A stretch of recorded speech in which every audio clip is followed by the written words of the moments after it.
Could we just spare a moment to congratulate the Genspect team on this wonderful conference?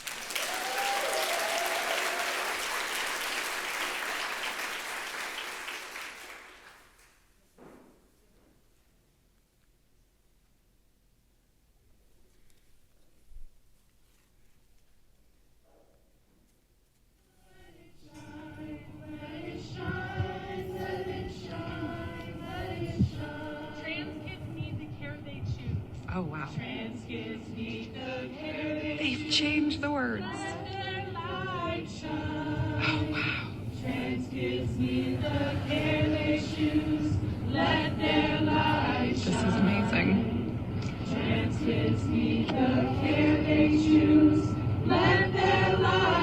If you guys don't know what we're up against, this is the state of Kansas.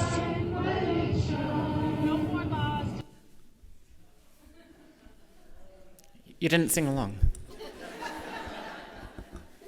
By a show of hands, who here has attended a church service 2 times or more in the last year? All right, look around, keep that in mind. Hi, good morning. That was an excellent presentation by Dr. Lappert this morning. I hope you don't have that in mind as I'm presenting. In the debate over trans medicine, evidence is no longer relevant. So this is the point that I want to make today. This is the main point. We need to be able to go and persuade principals and school board members. We need to persuade legislatures. We need to persuade governors. We definitely want to persuade our friends and our family members. We want to persuade our children. The way to do that, we are past the point of using evidence to make our points for us. In the last couple of years, there have been a number of systematic studies released that have made it really clear that if there was ever an evidence-based case in favor of medicalizing people who had gender discomfort, that we're past that. That the evidence did not appear, and the evidence is not helpful for us either. We're just past that. So not everybody here knows who I am, so I just want to give you a little bit about me. I was diagnosed with a psychological issue at age 15 related to my gender identity. I started taking estrogen at age 18. You can see me there at 17. This is the first time I've ever shared this in public. I had surgeries, please don't imagine them, at 19. And then I tried to make this work for a number of years after that. Around 2010, I had this moment of resignation where I realized I can't become a woman. I have to give up. I tried. I just had to realize it's not possible for me. It's not possible for anybody. And I had to start this very gradual unwinding. You see where I am right now. There's probably still some more unwinding to do. In 2015, I approached Michelle Goldberg to see if she'd be interested in a piece that was eventually published called The Trans Women Who Say That Trans Women Are Not Women. And then I co-founded a gender care consumer advocacy network, which is a patient-based nonprofit where we tried to appeal. We really wanted to work with clinicians and say the level of care is not good enough. Will you work with us to increase it? They said, nah. And so I started getting involved in legislative work where I've testified in many states at this point and have been successful, part of teams getting legislation passed that prohibit minors from having medical procedures for their gender issues. And I've also, thank you. It's all teams, so but I'm glad to be a part of those. And I also contributed testimony for Alabama's lawsuit. That's not the one that went to the Supreme Court, but it was pretty important at the circuit court level, so that was nice. All right, so I want to give you a little bit of background because people here probably have not been in the trans scene for a long time, but back in the 1980s, this actually did have a pathological frame. As you know, yesterday, Genspect published a position paper saying that trans should be repathologized.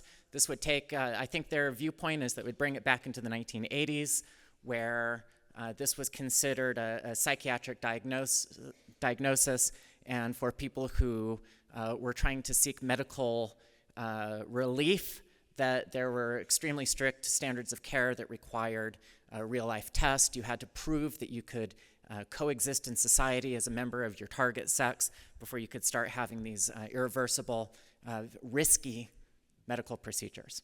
So in the 90s, this started to soften a little bit. They changed the language, introduced a new term, gender identity disorder, under the DSM-4. And at this point, there were these regional university-based gender clinics that was not in every town and city. And the protocol started to be a little bit refined.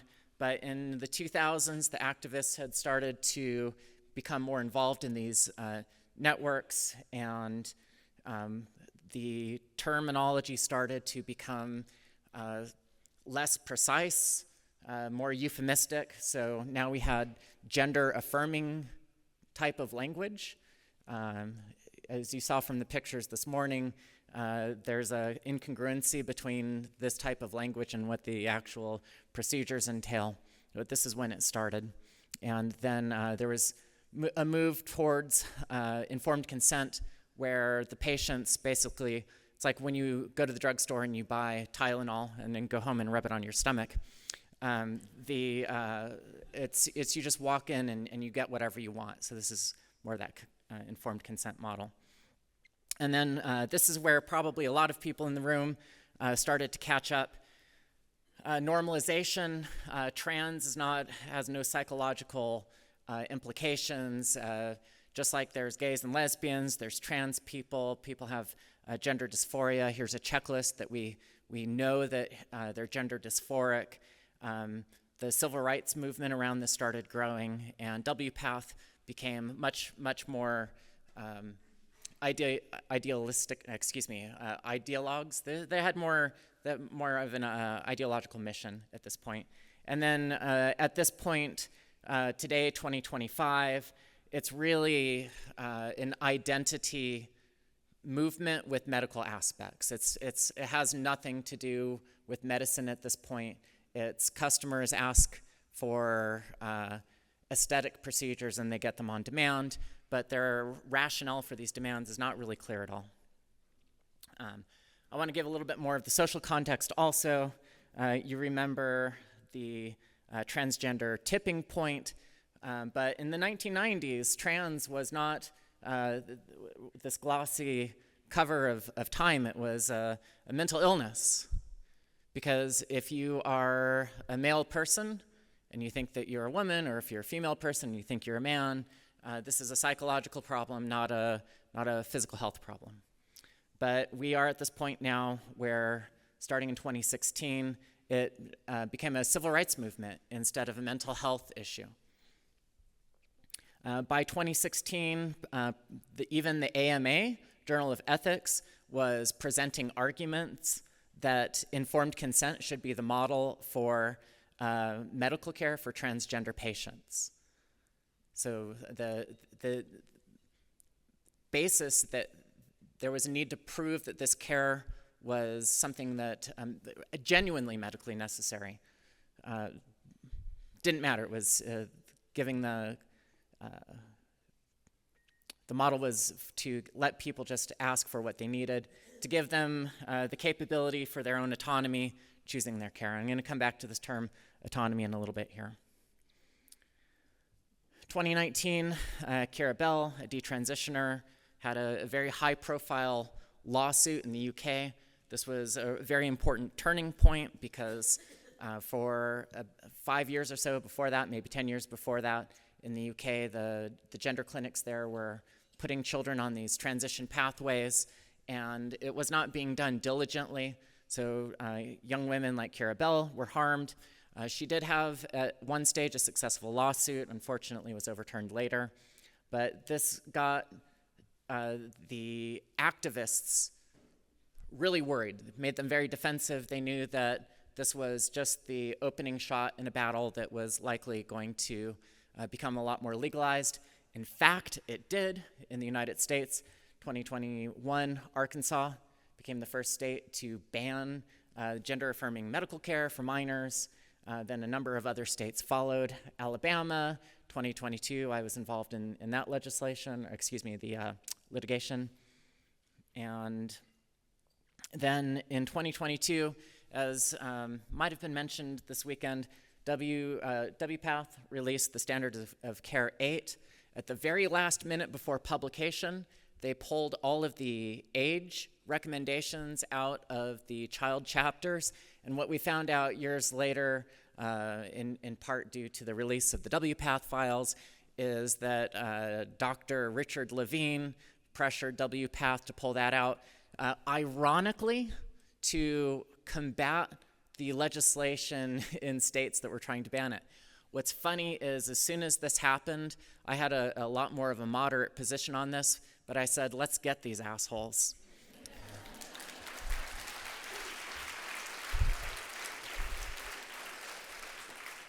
Pardon my language, but I was really upset. They completely dispensed with any care for the young people, and they made it very apparent that the most important thing for them was to protect their own risk, so the patients carry all of the risk, and to pursue this ideological mission of medicalizing children basically at any cost. And if they hadn't done that, I would not have become politically active. So y'all, that's on you.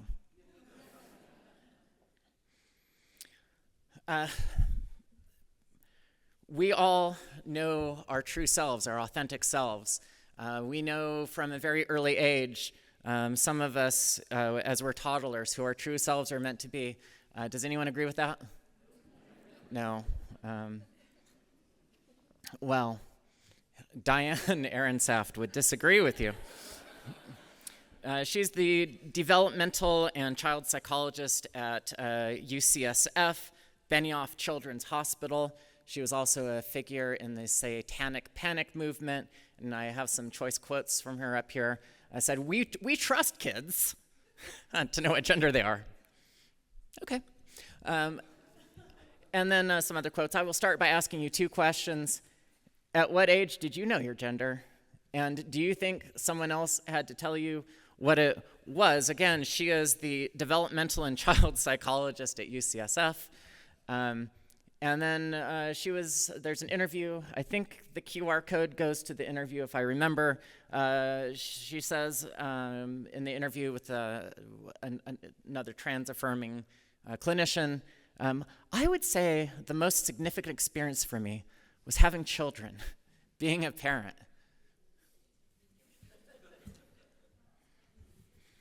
Next up is this imbecile called Joanna Olson Kennedy. She was, up until very recently, she is the former now medical director for the Center for Trans Youth Health and Development at Children's Hospital of Los Angeles. She had a number of cohorts of very young children who were being socially affirmed. Then they were put onto a medical pathway. There was NIH funding to follow this cohort. On one hand, that funding, I believe, has been stripped. On one hand, that's a bit too bad because this might have been one of the best sources for evidence, if evidence mattered anymore. On the other hand, it might be good that these children are no longer under her influence because she opposes mandating mental health assessments. I don't want to send someone to a therapist when I'm going to start them on insulin. That's a little bit different than having these types of life-altering medical procedures that harm your endocrine system and your other biological systems. And she also said, I really think if everyone in the world would chase authenticity like trans youth do. So all adults know that authenticity is something that you achieve by living your life and by having struggles and by making mistakes and figuring out how to make amends and recovering from the problems that you face in life. Your authenticity is revealed Your authenticity is revealed by living life, not by having an epiphany after watching TikTok videos.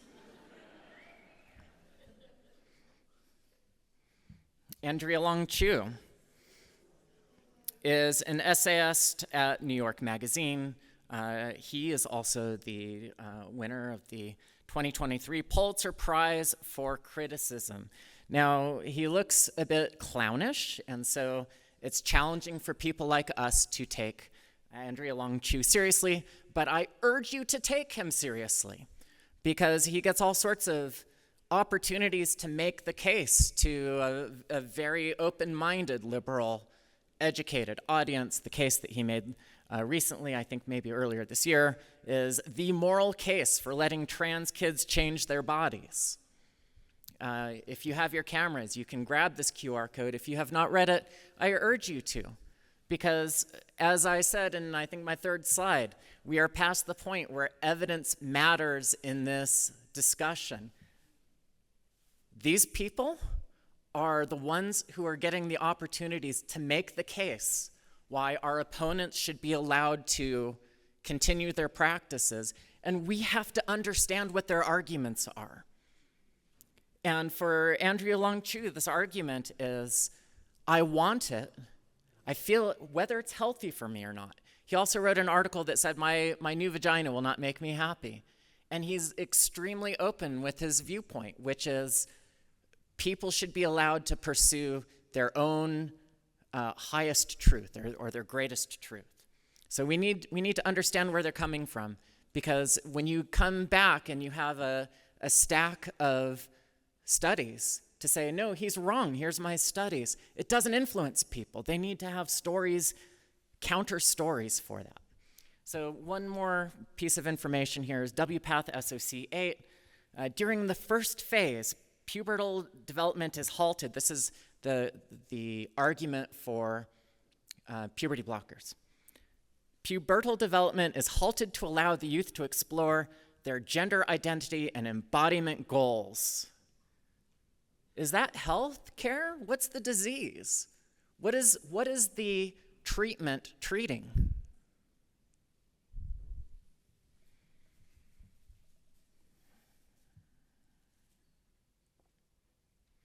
So in 2023, I testified in favor of House Bill 480, or is it Senate Bill 4? Yeah, SB, Senate Bill 480, and the Indiana Republicans passed this, had not been voted by the governor yet. This group of clergy members came to the state capitol building and they appealed to the governor to veto the bill. This is a tweet. So more than 60 clergy leaders from across the state of Indiana gathered to to offer prayers of lament, because these kids can't have their penises removed anymore, and to call upon Governor Eric Holcomb to veto SB 480, which jeopardizes the lives of Indiana's trans youth by outlawing life-saving care and enabling discrimination. So they all came to the State House to make their appeal to the governor, so I felt like I had to pay them a little visit.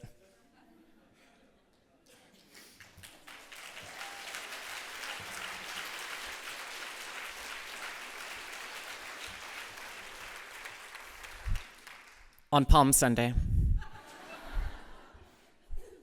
when they had outdoor services, which I wasn't planning, but they had to endure my presence while they had their services. That quote, by the way, is Matthew 18:6. If anyone causes one of these little ones, those who believe in me, to stumble, it would be better for them to have a large millstone hung around their neck and to be drowned in the depths of the sea.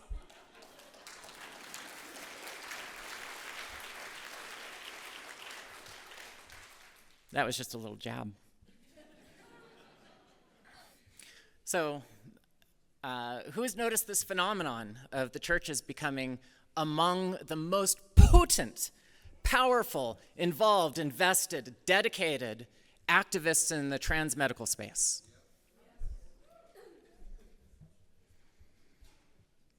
Let's start with the United Church of Christ, a just world for all. In 2015, they passed all the head clergy members get together and they pass these resolutions. Here's a resolution. They call upon congregations and all settings of the UCC to advocate on the basis of faith against legislation or executive actions that aim to establish a broad religious exemption to existing or future laws protecting the equal rights of persons of any sexual orientation, gender identity, or gender expression. This is all done for the best possible purposes. They are full of goodness and light in their hearts, so they want all of their members to go out and allow children to have endocrine damage. The Episcopal Church, oh my gosh.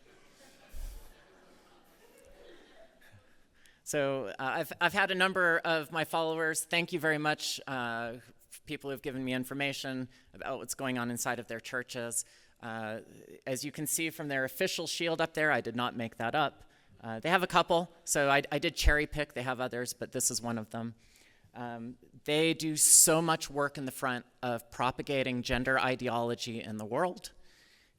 They had recently this thing called a gender justice jam, where a woman who identifies as a man held a number of critical gender ideology sessions. The one that I picked here is defending trans children and youth, but there are many others. There are the QR codes if you're interested. But the thing that really got me incensed was this thing. I'm going to read it even though it's pretty long. So this is a resolution at the 80th General Convention in 2018. So resolved that the General Convention celebrates the diversity of human experience, recognizing that we are all made in the image of God, and be it further resolved that calls for the Episcopal Church to advocate for access to gender-affirming care in all forms, social, medical, and any other, and at all ages, as part of our baptismal call to respect the dignity of every human being, and further affirms that all Episcopalians should be able to partake in gender-affirming care with no restrictions on movement, autonomy, or timing. What are the implications of that? Does that mean a 12-year-old should be able to go in and ask to be, a 12-year-old boy can ask to be given estrogen, and that's what it means. Resolved that the convention understands that the protection of religious liberty extends to all Episcopalians who may need or desire to access, to utilize, to aid others in the procurement of, or to offer gender-affirming care. This is a religious movement right now. This isn't a medical movement. This is a joining together of what had historically been a civil rights-oriented movement to a religious movement. One other item here, Presbyterian Church, recognizing Transgender Day of Visibility. The gender ideology is completely integrated into some of these left-leaning Protestant churches. I'm sorry, I asked people to raise their hands earlier. I'm going to ask again. For these three churches or similar, who are members here? Okay, so fewer. You might have been embarrassed when I asked a second time. I'm so sorry.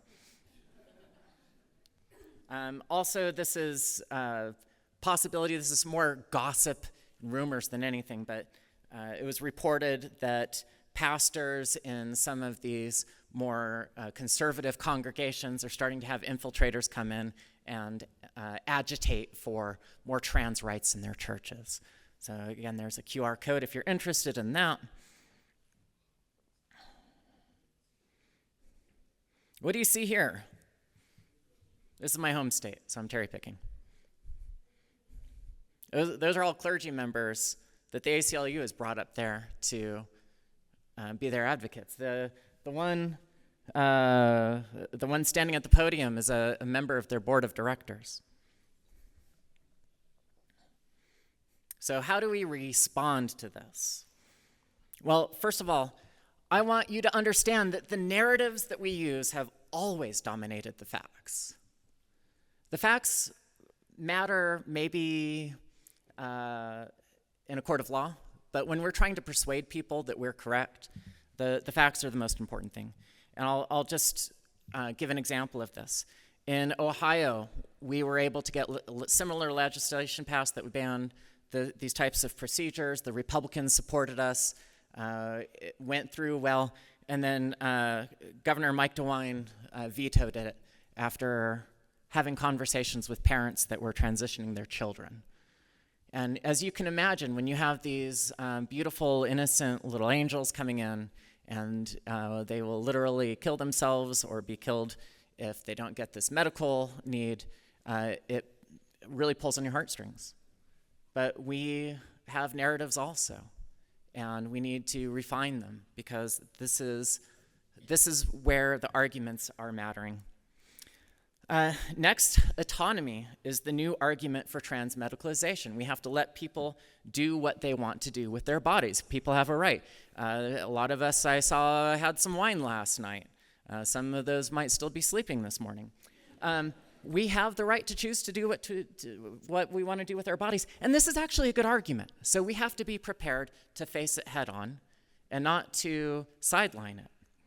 But the way that we address this autonomy argument is that we have to understand these pillars of medical ethics. Autonomy is only one of them. There's also beneficence. We have to promote a patient's welfare. Do any of these procedures make what is the disease that it's treating? Are they getting better?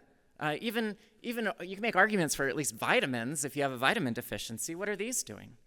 Non-malfeasance. This is do no harm. These interventions have to have better benefits than they have risks. Justice, fair and equitable distribution of resources and impartiality of these resources, right? But let's talk about autonomy. This is respect for a patient's rights to make informed decisions. Well, somebody may very well want to have some of these procedures, and that is actually a well and good argument. But that does not mean that the providers have to give them. And then for people who are members of churches here, I really want you to talk to your church leadership. If you are dissatisfied that your churches are supporting legislative efforts to harm children, you need to speak up and say something, please. I know that it's very tempting to stay quiet, but we are in the majority opinion-wise. The only way that you can affect the change is to get involved and to say something. So please, would you commit by clapping?